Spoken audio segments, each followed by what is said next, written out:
In GCSE Maths, you have seen the following. If a graph satisfies y is equal to fx, then the following modifications to the function result in the following transformations to the graph. We now ask what transformations convert y is equal to f of x into the combined y is equal to a times f of bx plus c plus d.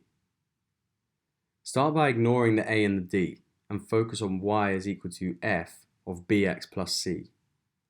Let's use this example alongside, f of x being x cubed. Let's set here both b and c to 2 and see what transformation follows. The new curve is f of 2x plus 2, which is 2x plus 2 cubed, and looks like this. We can tell by looking at it the corresponding points on the two graphs, and we are looking for a general rule which will take us from the original to the final. Without a and d, we only need to work out the rule of the moving x coordinates, and we want the new x coordinate, x2, expressed in terms of the original coordinate, x1.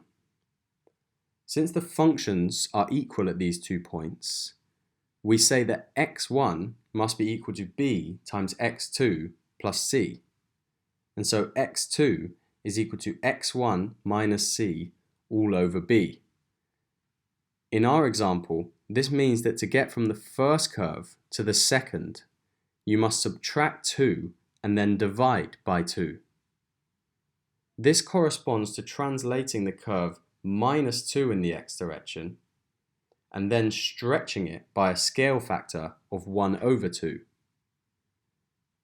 Generally then, f of x going to f of bx plus c means translating by negative c and then stretching by scale factor of 1 over b in the x direction. To then get to a times f of bx plus c plus d is easy.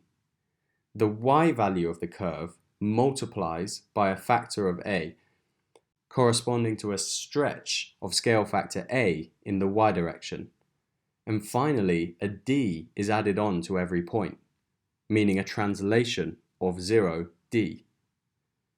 It is possible to do these in different orders, but you must be careful. For example, if in the x direction you wanted to do the stretch first and then the translation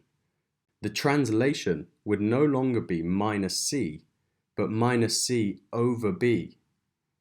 Having the stretch after the translation previously had the effect of stretching the translation itself.